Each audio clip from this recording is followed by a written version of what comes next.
Meus amados irmãos, a paz do Senhor Jesus.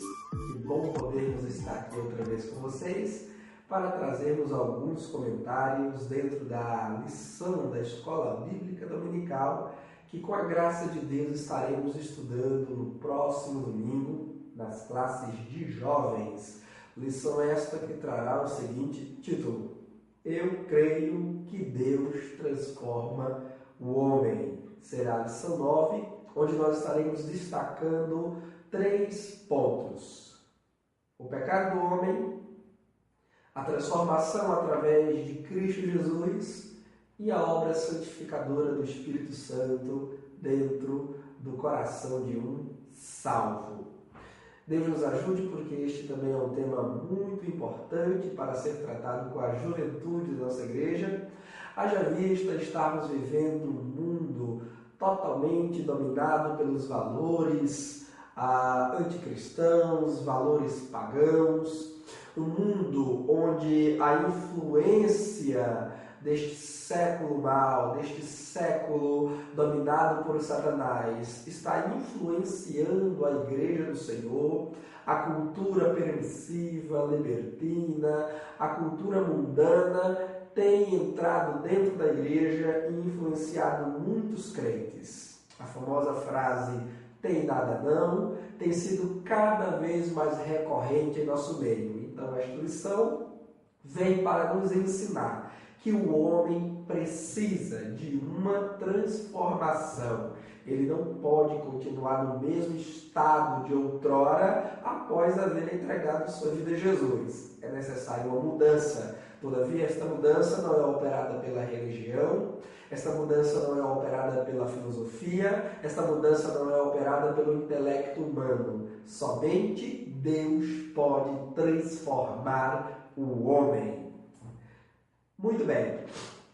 No primeiro tópico de nossa lição, nós estaremos vendo a necessidade de uma transformação. E aqui nós estaremos lidando, neste primeiro tópico, de forma bastante resumida, dentro desse primeiro tópico, estaremos tratando sobre o pecado do homem, sobre a inclinação carnal do homem, sobre a sua fragilidade, a sua debilidade moral e espiritual, que o afasta para longe de Deus. E aqui nós teremos uma pergunta bastante interessante, eu penso que poderia ser com ela que nós iniciaríamos a nossa aula no próximo domingo, pudéssemos iniciar a nossa aula através dela, que é: por que precisamos de uma grande transformação? Essa pergunta é bastante pertinente. Por quê? Porque nós precisamos de uma grande transformação.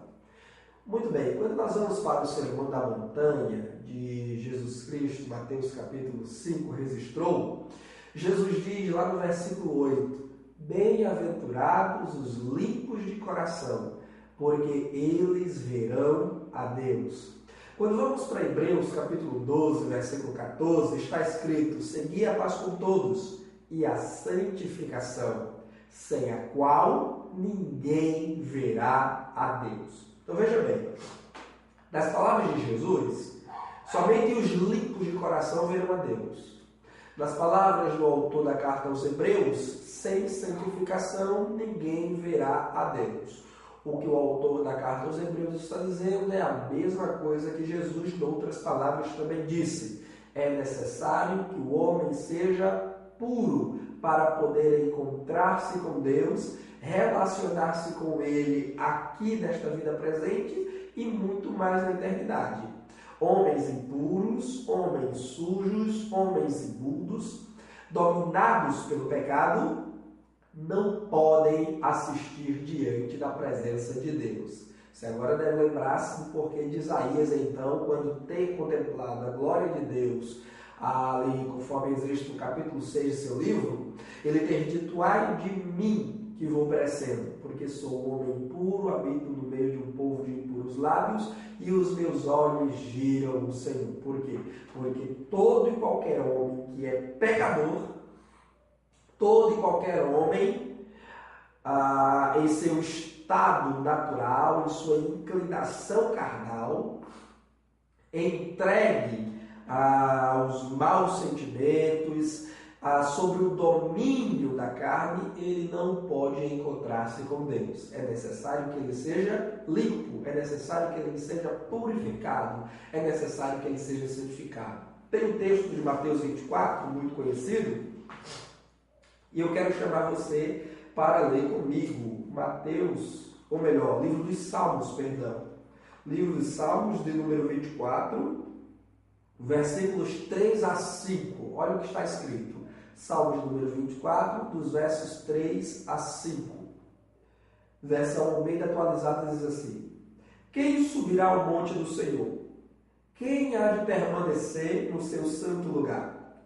O que é limpo de mãos e puro de coração, que não entrega sua alma à falsidade, nem jura dolosamente. Este obterá do Senhor a bênção e a justiça do Deus da sua salvação. Veja que desde os tempos mais remotos, desde os Salmos, havia o entendimento, havia a compreensão de que homens impuros, homens sujos, no sentido moral e espiritual, não podem estar diante de Deus para relacionar-se com Ele, para prestar-lhe culto, e nem poderá estar diante dele na eternidade.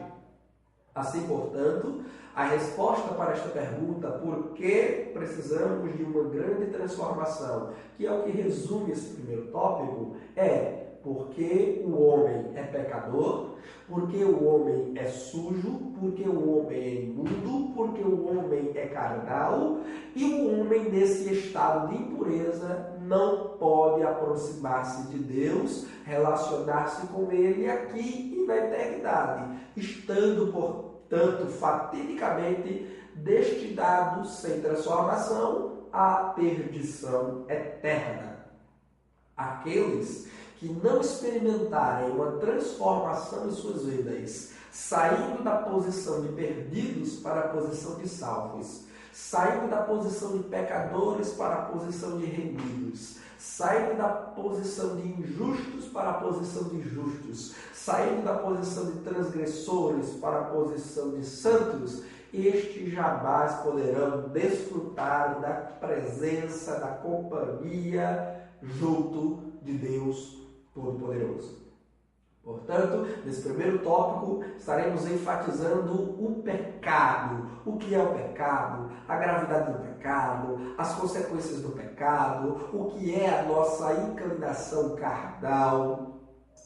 Aliás, quando dizemos carne, o que é a carne? Quando Jesus diz que a carne é fraca, o apóstolo Paulo ele tanto falou sobre essa natureza carnal. O que é ela? A natureza carnal aqui não se refere exatamente ao corpo, à carne, à matéria. Carne aqui é muito mais uma questão de inclinação moral e espiritual. Quando dizemos que a carne é fraca, quando a Bíblia diz que aquele que é da carne se inclina para as coisas carnais, estamos falando daqueles que ainda não vivem pelo Espírito Santo. Estamos falando daqueles que ainda não foram regenerados e que andam de acordo com os seus desejos, com as suas inclinações, com as suas paixões, totalmente aversas às coisas de Deus. Veja que quando Jesus evangelizava o grande mestre de Israel, o grande rabino Nicodemos, o que foi que Jesus lhe disse? É necessário nascer de novo. Isso causou um tumulto na cabeça daquele grande mestre, porque ele não estava acostumado com esse tipo de expressão, nascer de novo. De modo que ele replica, ele retruca Jesus indagando: mas como poderá ser isso? Poderá o homem voltar, já sendo velho, ao ventre de sua mãe e nascer de novo? Aí Jesus lhe diz: não, Nicodemos, você é mestre em Israel e não entende essas coisas. Não é desse tipo de nascimento que eu estou falando. Estou falando do nascimento que é aquele do Espírito, aquele que nasce da água e do Espírito. Este é o que nasce de novo. É aquele que é regenerado pela palavra de Deus. É aquele que é regenerado pela ação do Espírito Santo. Portanto, o homem em seu estado de pecado, ele está desviado da graça de Deus, está desviado da direção de Deus, está desviado do céu, está desviado de Deus, necessitando de um novo nascimento, necessitando de uma regeneração, necessitando de uma transformação espiritual em sua vida para que possa ser conduzido a Deus, para que possa então estar diante de Deus aqui e para todo o sempre.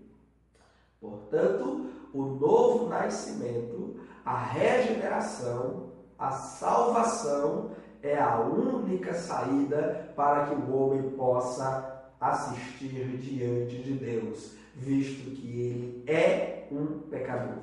O homem é pecador.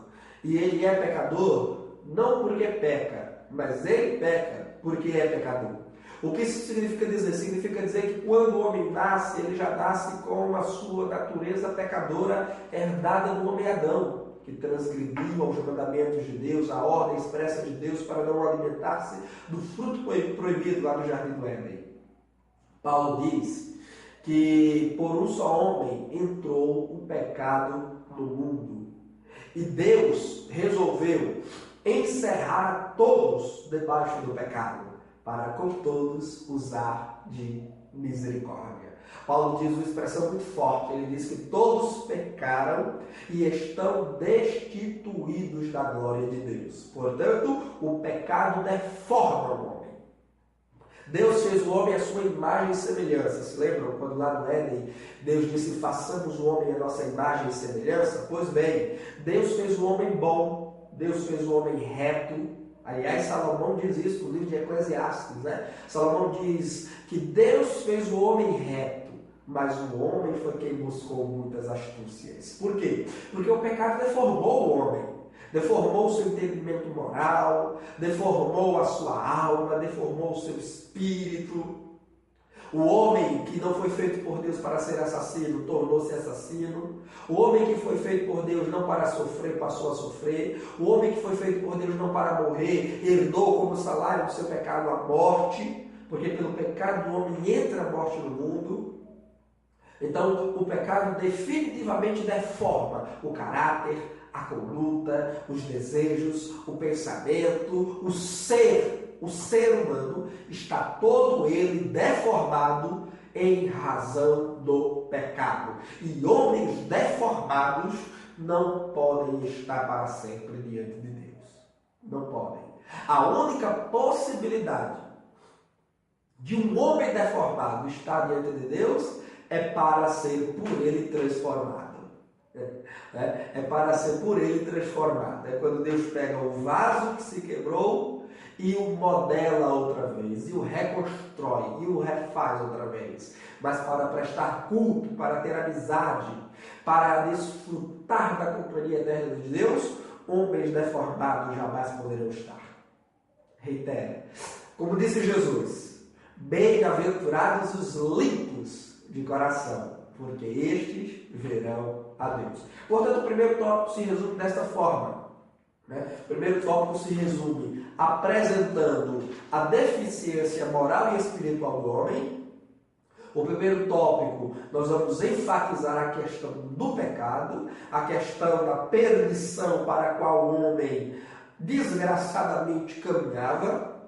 Neste primeiro tópico, nós vamos explicar que o homem, em seu estado natural de pecado, de inclinação carnal, não pode aproximar-se de Deus para agradá-lo, para honrá-lo, para obedecê-lo, para amá-lo, para adorá-lo. E, portanto, eu vou dizer aqui que nesse primeiro tópico nós temos a situação desesperadora do homem, a situação desesperadora do homem em seu estado de pecado, E aí nós poderíamos recorrer àquela palavra de Paulo quando ele disse: miserável homem que sou, Quem me livrará do corpo dessa morte? É como o primeiro tópico vai estar resumido, né? O homem em seu estado miserável, agarrado, atrelado ao homem carnal, que só se inclina para as coisas carnais, não podendo, portanto, agradar a Deus. Assim se faz necessário uma grande transformação. O mentiroso, o prostituto, o adúltero, o idólatra, o trapaceiro, o corrupto, o invejoso, o avarento, né? Todos estes necessitam de uma grande transformação. E essa transformação, repito, não pode ser operada pelo conhecimento secular, não pode ser operada pela riqueza, não pode ser operada pela boa educação moderna. A transformação que o homem precisa experimentar não é a filosofia que vai operar nele. Esta grande transformação, esta grande reforma espiritual pela qual o homem precisa viver, somente Jesus Cristo pode operar nele. E aí então nós chegamos no segundo tópico de nossa lição. Nesse segundo tópico, nós estaremos vendo o poder transformador de Jesus. Haja vista fora de Cristo nenhuma transformação verdadeira, nenhuma reforma moral e espiritual poderá ser realizada. Somente nele há o poder e a graça da qual o homem necessita para experimentar uma verdadeira transformação, de modo que ele possa deslocar-se ou ser deslocado da posição de pecador para a posição de salvo, de injusto para justo, de inimigo de Deus, que era a posição que nós ocupávamos quando antes vivíamos segundo a nossa inclinação carnal, quando outrora vivíamos no pecado. Nós todos éramos inimigos de Deus. Através do sangue de Cristo Jesus, da obra redentora de Cristo Jesus, consumada na cruz do Calvário e confirmada na ressurreição, na manhã de domingo, então agora nós podemos ser reconciliados com Deus. Né? Somente Jesus Cristo pode reconciliar-nos, já que religião é a religação do homem com Deus. Então nenhuma verdadeira religião pode existir à parte de Cristo. A verdadeira religião é aquela que apresenta Cristo, que é a única ponte, que é o único mediador, como diz Paulo, entre Deus e os homens.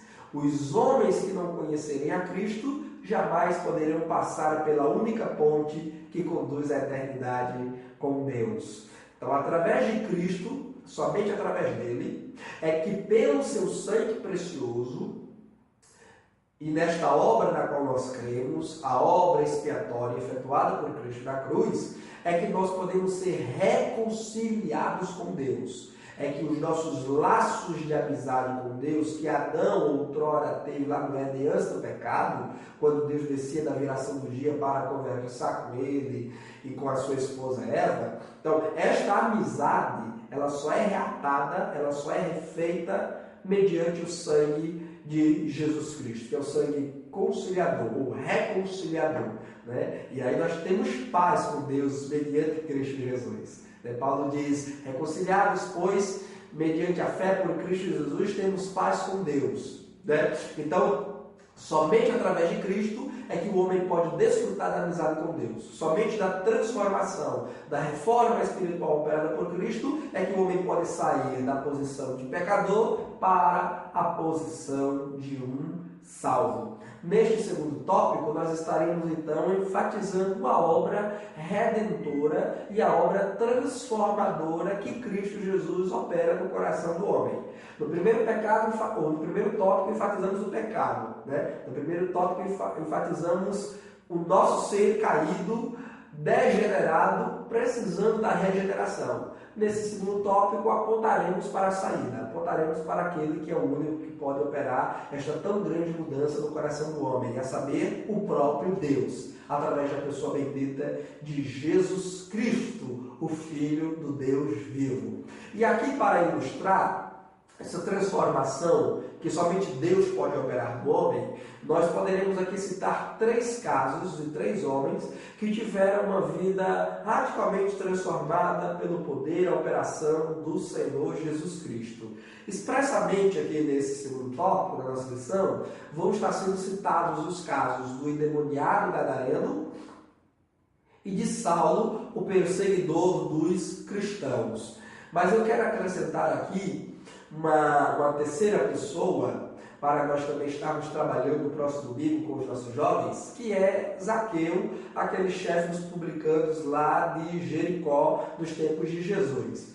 Zaqueu não está sendo citado aqui, a sua vida, a sua história não é abordada aqui, mas ela é sugerida como leitura no segundo tópico. Você vai ver aí que no segundo tópico, né, o título do segundo tópico tem o poder transformador de Jesus, e entre parênteses está o texto que aponta para a história de Zaqueu, que é Lucas capítulo 19, dos versículos 1 a 10. Então me permita aqui traçar um paralelo, e você, professor, se estiver tomando nota, fazendo aí as suas anotações, né, anotando, pegando o seu subsídio para o próximo domingo. Então tome nota disto. Tome nota deste paralelo que eu irei traçar aqui entre a vida de Zaqueu, o endemoniado de Gadara, e Saulo, o perseguidor dos cristãos. E vamos ver aqui que há uma semelhança da obra de Cristo operada nas vidas destes 3 distintos personagens do Novo Testamento.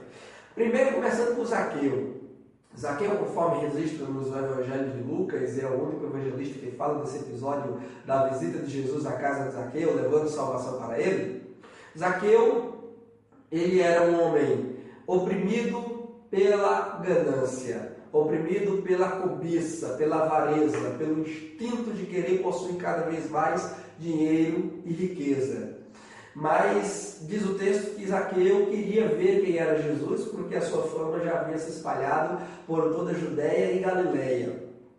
E aí diz que quando Jesus Cristo encontra-se com Zaqueu, estando ele pendurado lá em cima de uma árvore, este homem Zaqueu, que era de pequena estatura e que era chefe dos publicanos, e a maioria dos nossos historiadores, comentaristas, diz que os publicanos eles eram famosos, eram bastante reconhecidos na época de Jesus por serem judeus trabalhando para Roma e serem historiadores dos seus próprios irmãos. Geralmente os publicanos eles eram cobradores de impostos que cobravam mais do que o povo realmente devia, né? Então cobrava impostos além da conta, e além de cobrar esses impostos além da conta, eles não prestavam conta de todos esses impostos cobrados a Roma.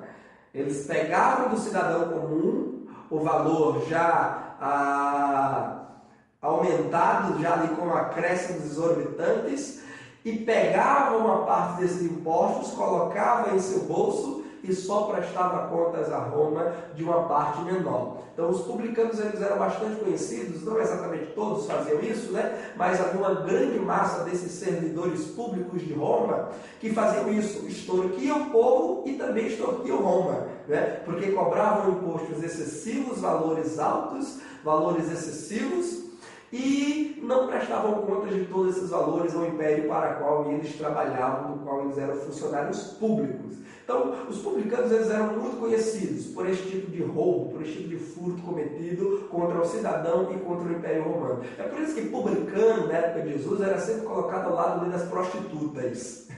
Porque chamar alguém de prostituta era uma espécie de uma ofensa, de um palavrão. Mas se você também quisesse chamar alguém e ofender alguém, chamar um palavrão contra alguém, mas estava chamado de publicano. Porque publicano era uma palavra também ofensiva, dirigida aos homens trapaceiros, ladrões, daquela época de Jesus. Então, há um tom bastante pejorativo aqui por trás desta palavra, publicano. Zaqueu, ao que tudo nos indica, de acordo com a narrativa de Lucas, ele também teria amealhado algumas riquezas, alguns tesouros e alguns bens de modo ilícito, através desta prática costumeira do roubo. Só há uma diferença, é que Zaqueu não era um cobrador, um publicano comum. Zaqueu ele era o chefe dos cobradores, então ele era o cara que recebia ali todas as propinas, todos os roubos, todos os desvios, todas as trapaças em Jericó não eram feitas senão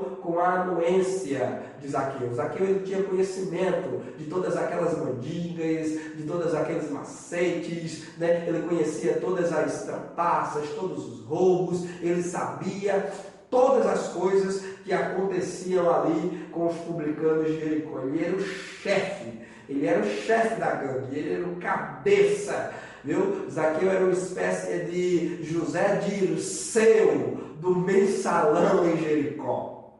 Até o dia em que o Espírito Santo tocou no coração dele e gerou nele o interesse de conhecer Jesus. E aí o que é interessante é que quando Zaqueu teve encontro com Jesus e dentro de sua própria casa ele é evangelizado por Cristo e recebe o poder e a graça de Cristo que pode lhe transformar, que pode lhe tirar da posição de um bandido, de um delinquente, de um marginal, de um chefe, de uma corrupção, de um bando, que o tira da posição de um chefe de quadrilha e pode fazê-lo filho de Deus. Então Zaqueu vai agora e abre a sua boca em confissão e diz: Senhor, dou aos meus pobres metade dos meus bens, e se em alguma coisa defraudei alguém, restituo quadruplicadamente. Esta foi a grande transformação experimentada por Zaqueu.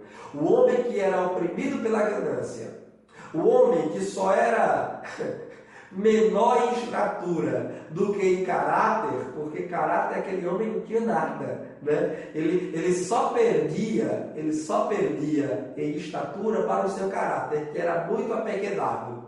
Mas o Espírito Santo conduz a Cristo, e quando Cristo chega a Zaqueu e em sua casa o evangeliza e o converte, Zaqueu, ele de imediato já produz frutos, como diria João Batista, frutos dignos de arrependimento. Ou seja, frutos que atestem o arrependimento, porque a verdadeira transformação, ela dará frutos, ela redundará em frutos que comprovem que o homem ele está verdadeiramente arrependido. E quais são os frutos de Zaqueu?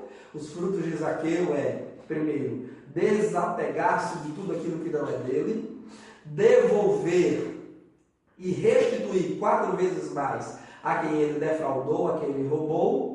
Então, portanto, a partir de agora, Zaqueu convertido seria o missionário de Cristo com obras em Jericó. Veja que grande transformação Jesus operou em Zaqueu. Mas aí há um segundo personagem, que é o endemoniado de Gadara, ou endemoniado gadareno, conforme registra nos Marcos, capítulo 5. Qual era a situação em que estava aquele homem de Gadara antes de encontrar-se com Cristo? Ele era possuído por uma legião de demônios, né? De acordo com comentaristas da Bíblia Sagrada, uma legião equivaleria ali a aproximadamente 2 ou 3 mil soldados romanos aparelhados para a guerra. Portanto, se aquele homem estava possuído por uma legião de demônios, conforme o próprio demônio dentro dele confessa, e se essa legião de demônios está querendo fazer uma referência ao aparelhamento militar dos soldados romanos, então nós podemos calcular que dentro daquele homem de Gadara existia aproximadamente 2.000 demônios operando dentro dele para deformá-lo, para destruí-lo, para matá-lo aos poucos. Irmão, se um só demônio já faz o estrago que faz, imagina 2.000 demônios dentro de um homem. E de fato aquele homem estava à beira da morte. Diz a Bíblia que ele andava nu, ele habitava nos sepulcros, ele se cortava, não raras vezes era preso, era algemado, era acorrentado, mas dada a terrível força que os demônios operavam dentro dele, nenhuma cadeia podia segurá-lo. Era um homem que andava sujo, fétido, como um louco, no meio da rua, correndo à noite pelos montes e pelos túmulos, assustando a sociedade. As pessoas comuns tinham medo de se aproximar daquele homem, dada a sua agressividade, porque os demônios que operam no homem são demônios agressivos, né? São demônios ali que estimulam para a briga, para a guerra, para a contenda. Essa é a obra de Satanás dentro do homem, né? Jesus disse que o ladrão não vem senão para roubar, matar e destruir. E é claro que nas palavras de Jesus, em João 10, O ladrão que rouba, mata e destrói pode ser ali aplicado ao ladrão social, ao ladrão humilhante, ao bandido, ao assaltante. Pode ser aplicado ao mercenário da religião, ao bandido, ao extorquidor que extorque em nome de Deus, né? Que promove verdadeiros assaltos às almas, que é um verdadeiro espoliador, é um mercenário, da qual Jesus está falando no Evangelho de João capítulo 10, mas também pode ter uma terceira aplicação, e tem, que é uma referência ao próprio diabo, aquele que Jesus disse no capítulo 8 de João, é homicida desde o princípio.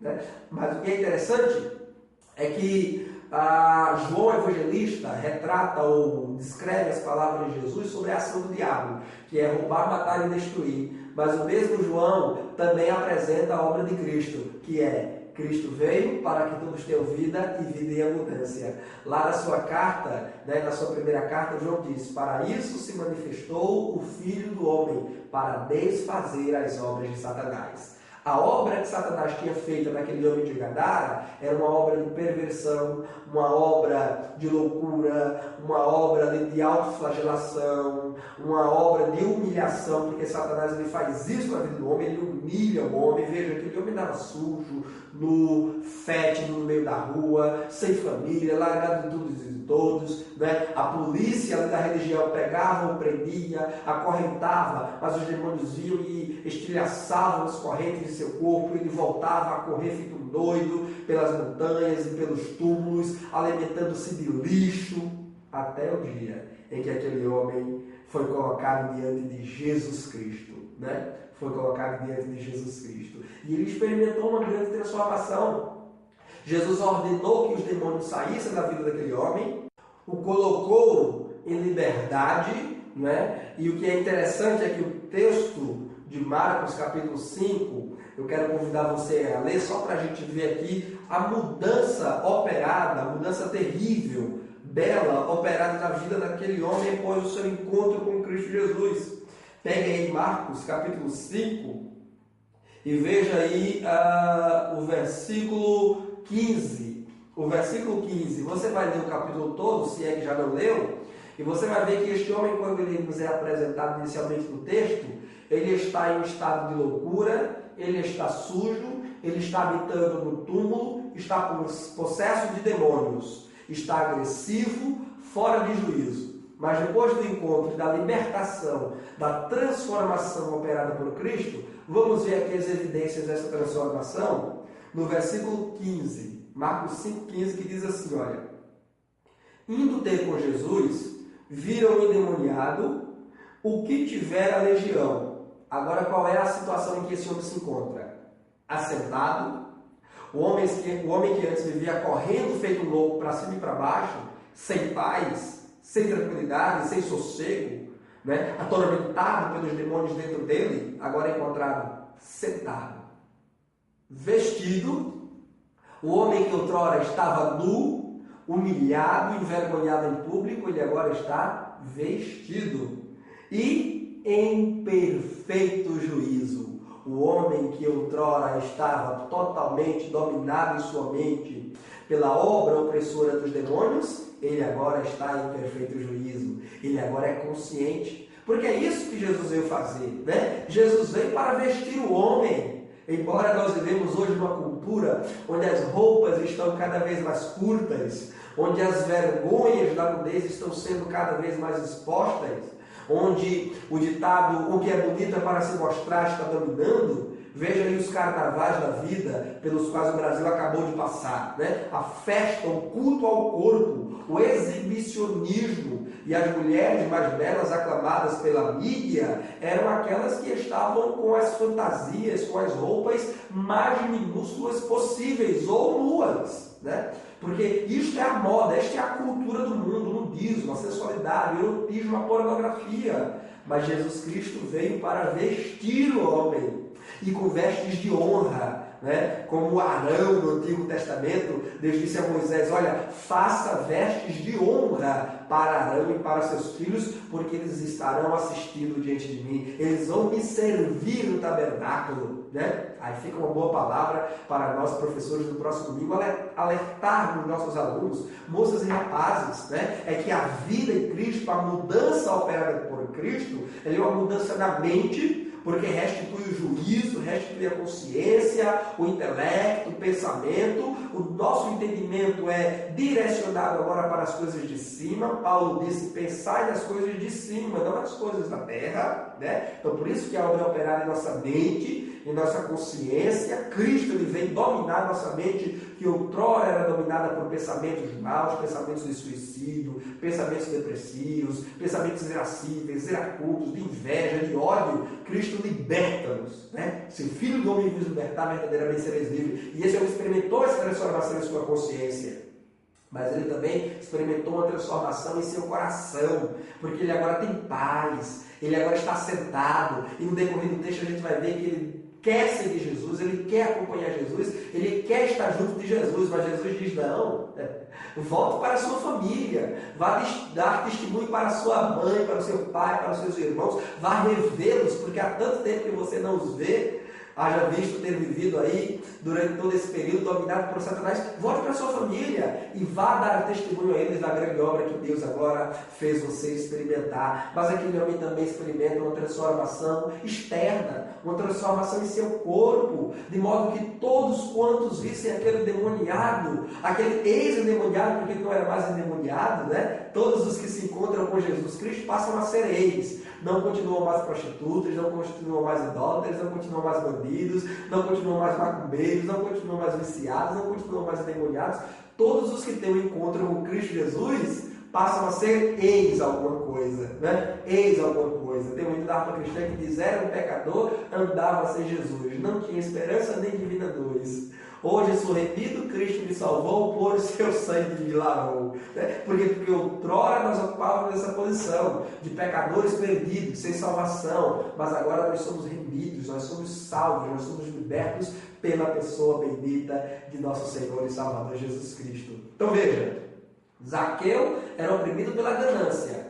O endemoniado de Gadara era oprimido por demônios. Zaqueu se transforma no missionário das boas obras em Jericó. Este homem se transforma na testemunha viva, aquele que vai testemunhar, um missionário que vai falar de Cristo com a sua própria vida. E é interessante porque aquele homem não foi batizado nas águas, aquele homem não passou por um curso de discipulado. Jesus já me disse: não, você vai ter que ser batizado nas águas aqui agora, e você vai ter que ficar aqui 3 meses, 6 meses ou 1 ano aprendendo comigo, me ouvindo, aprendendo com os apóstolos para poder ir falar de mim para a sua família. Não. Jesus Cristo disse: vá agora, volte para os seus. E aquele homem não precisaria dizer muita coisa. Aquele homem não precisaria fazer grandes pregações. Aquele homem não precisaria expor grandes doutrinas da Bíblia Sagrada. Aquele homem não precisaria tocar em assuntos difíceis da palavra de Deus. Aquele homem só precisaria chegar e se apresentar e dizer: eu sou aquele que outrora vocês viram possesso por demônio, sujo, fétido e louco, e vejam agora como eu estou aqui. E alguém lhe perguntaria: quem fez isso com você? E ele diria: foi Jesus de Nazaré. Então, com a vida daquele homem, sem que ele precisasse dizer muita coisa, as pessoas veriam a grande, não foi uma obra qualquer, foi a grande obra operada por Cristo Jesus. Francisco de Assis dizia: pregue em todo momento, se precisar, use palavras. Se precisar, use palavras, porque o nosso testemunho de vida, a mudança que Cristo opera dentro de nós. E tem um outro hino da harpa cristã que diz: que mudança em mim fez o meu bom Jesus entrando no meu coração. Então, quando Cristo de fato entra e transforma o homem, a mudança é visível. E não tem essa coisa de dizer: não importa o que as pessoas dizem, né? Não importa se o mundo ainda não notou. Né? Tem um hino aí que está aí agora sendo badalado, cantado, né, de forma redundante nas igrejas, que diz: você é espelho que foi feito para refletir a imagem do Senhor. Não chore se o mundo ainda não notou. Como se o mundo ainda não notou? O mundo tem que notar. O mundo tem que ver. Jesus Cristo disse, portanto, resplandeça a vossa luz diante dos homens, para que vejam as vossas boas obras e glorifiquem o Pai que está nos céus. E Jesus disse, se o sal não salgar, para que serve? Se a luz não resplandecer, para que serve? O endemoniado de Gadara experimentou uma verdadeira, uma genuína transformação, e ele sim seria espelho de Cristo para toda Decápolis, para o conjunto daquelas 10 cidades. E ele não precisaria dizer muita coisa. A sua vida, o seu caráter, a sua índole, o seu comportamento agora expressariam, refletiriam o grande poder de nosso Senhor e Salvador Jesus Cristo. O mundo veria, isto é a verdadeira raridade, e que está cada vez mais raro em nossos dias, testemunhas vivas da obra operada por Cristo Jesus. E aí, ainda nesse segundo tópico, tem uma terceira pessoa que experimentou uma grande transformação operada por Cristo, que é Saulo de Tarso, conforme registra no capítulo 9. Agora, preste atenção no paralelo. Zaqueu dominado, oprimido pela ganância. Endemoniado de Gadara, oprimido por demônios. Saulo de Tarso, oprimido pela religião legalista. Mas todos três eram oprimidos. Todos três eram avessos às coisas de Jesus Cristo, ao Evangelho do Senhor Jesus, avessos às coisas de Deus, portanto. Mas Saulo, no caminho de Damasco, quando levava cartas para prender os cristãos, Jesus Cristo pessoalmente apareceu para ele, como pessoalmente apareceu para Zaqueu e para o endemoniado de Gadara. E de perseguidor dos cristãos, como era Saulo, aquele homem que aspirava, aquele homem que tinha fúria, que alimentava um desejo intenso de acabar, de aniquilar, de matar os cristãos, ele recebe Cristo Jesus em sua vida e de perseguidor passa a ser perseguido. Jesus diz a Ananias que o piedoso cristão que deveria visitar Paulo e levá-lo a conhecer Cristo mais intimamente, Jesus Cristo disse a Ananias, eu o mostrarei o quanto ele há de padecer pelo meu nome.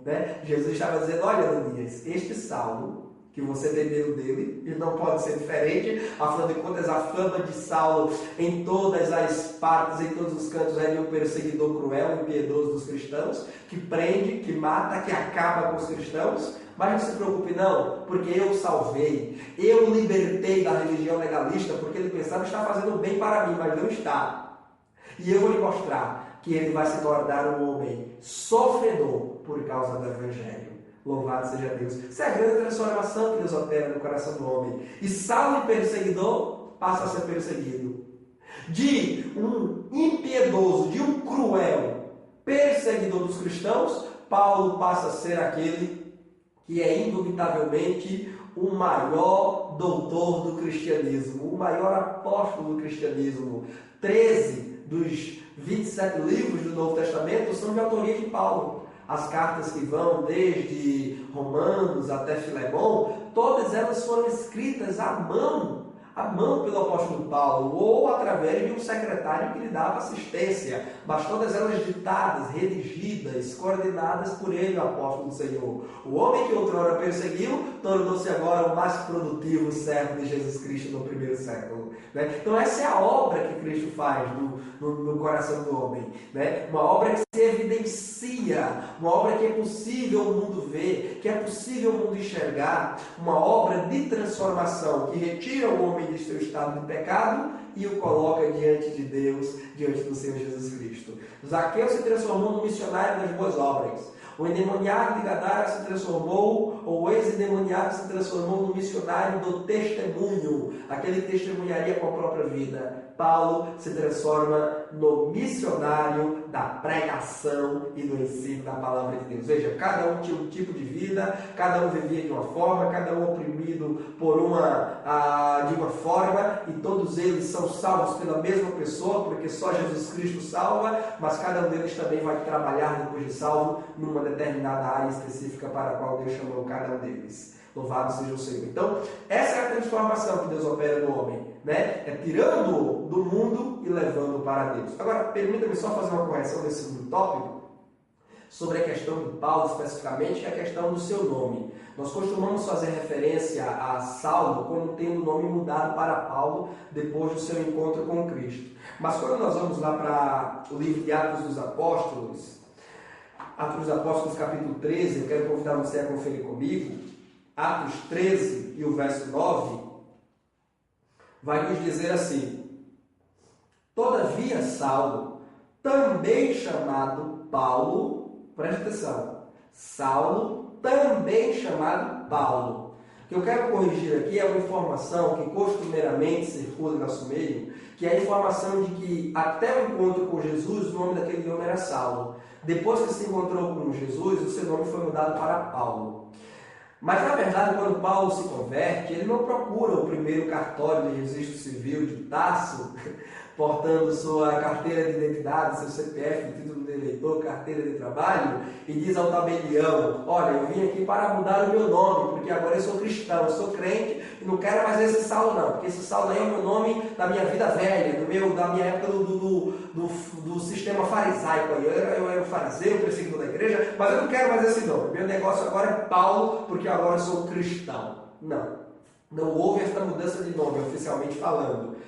A única questão aqui é que Saulo é a forma hebraica para este nome, portanto a sua identidade judaica, e ele era judeu, né, judeu de nascença da tribo de Benjamim, como ele mesmo diz não raras vezes. Ele costumava dizer em suas cartas, ele escreve a Timóteo, escreve aos irmãos de Éfeso, escreve a Corinto, escreve aos irmãos da Galácia, e o seu testemunho lá em Atos dos Apóstolos deixa muito claro que ele era um judeu de nascença, mas ele era um romano por direito, porque ele havia adquirido a cidadania romana. Então, Saulo é a forma hebraica do seu nome. Paulo é a forma romana, é a forma latina do mesmo nome, né? É como, por exemplo, Jesus, que é Yeshua em hebraico, mas é Jesus em português. Não é dois nomes diferentes, né? É o mesmo nome, apenas ali transliterado para outra língua ou para outra cultura. Isso é muito acontecer com todos os nomes, né? John em inglês, João em português, Juan em espanhol, né? E em hebraico também tem a sua forma. Todos os nomes, né, sofrem uma espécie de transliteração quando passam para outra língua, para outra cultura. Então assim também é com o nome Paulo. Paulo não é um nome diferente de Saulo, não é um outro nome, não é o nome do convertido. Paulo é o nome de Paulo na forma latina. Saulo é o nome de Paulo na forma hebraica. Mas aí você pode perguntar, então por que depois da conversão ele só é chamado de Paulo? Talvez por uma razão muito simples, e acho que tem essa resposta. É que Paulo, quando ele se converte, ele é convertido por Cristo para ser o apóstolo dos gentios, não dos judeus. Pedro é o apóstolo dos judeus, Paulo é o apóstolo dos gentios. E como o apóstolo dos gentios, e ele mesmo faz questão de deixar isso claro, né? Ele é o apóstolo, ele é o doutor dos gentios, ele prefere usar a sua identidade romana para dirigir-se à grande massa do Império Romano, fora das trincheiras, fora dos limites de Israel. Só por isso, né? É um homem que sabe adaptar-se ao contexto em que vive. É um homem que entendeu o que significa missões transculturais, né? E que não coloca imposições. Veja que até mesmo a questão da circuncisão, que Paulo sabia não ser obrigatório para um cristão em Cristo, que não estava mais debaixo do jugo da lei, mas Paulo circuncida Timóteo. Apenas por quê? Por uma questão cultural, porque ele chega numa determinada comunidade dominada por judeus, e para não ter atrito com os judeus, ele diz a Timóteo: olha, vou me circuncidar apenas para estarmos em paz com os nossos irmãos judeus. Então Paulo ele sabia adaptar-se a essas situações sem manchar o seu caráter, sem negociar princípios e valores imutáveis do Evangelho de Jesus Cristo. Portanto, se você, professor, puder, e aí é algo curioso, né, para o próximo domingo, corrigir essa informação. É que Saulo não foi mudado para Paulo. A mudança não foi no nome, não foi no cartório civil de Tarso. A mudança foi operada no coração, na mente. Foi uma mudança de posição, de perseguidor para perseguido, de incrédulo, como ele mesmo diz, para salvo na pessoa bendita de Jesus Cristo. Essa é a mudança que Deus quer operar em nós. Não é uma mudança epidérmica, não é uma mudança apenas da pele, não é uma mudança apenas do penteado do cabelo, não é uma mudança apenas do apelido, é uma mudança completa do caráter, do íntimo, do ser, no âmago de nossa alma. Pois quantas pessoas dizem: eu aceitei a Cristo, mas na verdade não dão frutos de boas obras? Quantas pessoas que dizem ter tido encontro com Cristo, mas permanecem mentirosas, permanecem levianas, adúlteras, prostitutas, trapaceiras, velhacas, continuam comprando e não pagando, não se encontraram com Cristo, não se encontraram com Jesus. Porque qualquer pessoa que tem um verdadeiro encontro com Cristo e experimenta a verdadeira conversão, como Zaqueu, como o ex-endemoniado de Gadara e como Paulo, ele dará frutos que atestem o seu arrependimento. E por último, no terceiro tópico, estaremos vendo a atuação do Espírito Santo na transformação do homem. Muito bem, em Cristo o homem é convertido, o homem é salvo, ele muda de posição. Ele era inimigo de Deus, passa a ser filho de Deus. Mas depois da obra redentora já consumada por Cristo, você sabe que a santificação ela tanto é posicional, porque o homem ele muda de posição de pecador para santo, mas também a santificação ela é progressiva. Ou seja, o caráter de Cristo em nós, ele será moldado paulatinamente. Quando você aceita Jesus, você já tem a salvação, né? Você já tem a salvação. Não vai ser uma questão de tempo, não vai ser uma questão de progressão. Você já é salvo. Se Cristo vier 1 minuto depois de você ter sido salvo, você vai para o céu, indubitavelmente. Agora, enquanto temos vida aqui, como salvo na pessoa bendita de Jesus Cristo, o Espírito Santo, a terceira pessoa da Santíssima Trindade, já estudamos sobre ele esse trimestre, ele vai moldar em nós, aos poucos, o caráter de Jesus Cristo, para nos fazer cada vez mais parecido com Cristo. Isto é o fruto do Espírito de Paulo, conforme Paulo registra a carta aos Gálatas, capítulo 5, versículos 22 e 23. Né? O fruto do Espírito em nós, o que é? Senão o caráter de Cristo sendo moldado, sendo operado pelo Espírito Santo, para nos fazer cada vez mais parecidos com Jesus Cristo. Portanto, o cristão agora, convertido, ele deverá, através da oração, da leitura da Bíblia, da comunhão com a igreja, do bom testemunho, da boa conduta que ele dará à nossa sociedade, ele deverá, através da intimidade com Deus, ter a sua vida cristã aperfeiçoada, para parecer cada vez mais com Cristo. Ele deverá amar, ele deverá ter fé, ele deverá ser benigno, ser bondoso, ser misericordioso, ele deverá ter a alegria de Deus em sua alma, porque tudo isso é fruto do Espírito Santo. Ele deverá ser moderado, já não é mais um homem bravo, né? Já não é mais um lampião, já não é mais um bode bravo, ele é uma ovelha mansa.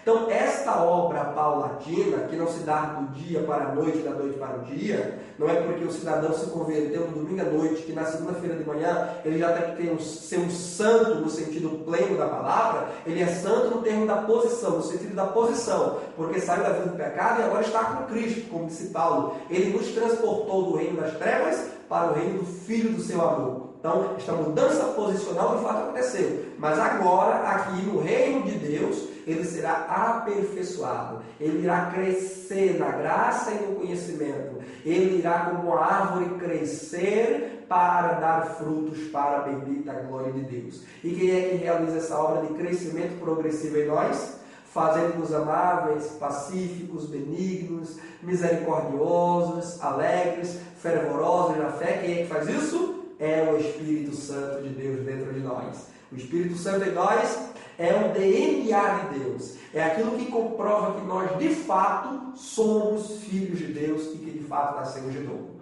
Portanto, a obra do Espírito Santo ela é imprescindível na vida de um salvo. Você, professor, no próximo domingo, convide seu aluno a estreitar os seus relacionamentos com Cristo, a estreitar os seus relacionamentos com o Espírito Santo, para que ele possa dar fruto. Porque João Batista disse que o machado está colocado ao pé da raiz, e toda árvore que não der fruto será cortada. O crente convertido, o crente salvo, ele precisa dar frutos dignos de arrependimento durante toda a sua vida. Não basta dizer sou salvo e vou morar no céu. É necessário progredir na caminhada da fé cristã. E se Deus quiser, estaremos vendo isso bem direitinho no próximo domingo, da Escola Bíblica Dominical. Estaremos vendo o pecado do homem, a obra redentora e transformadora operada por Cristo e o fruto do Espírito, que é o cerne desse terceiro tópico, né? O cerne desse terceiro tópico é a obra santificadora do Espírito Santo.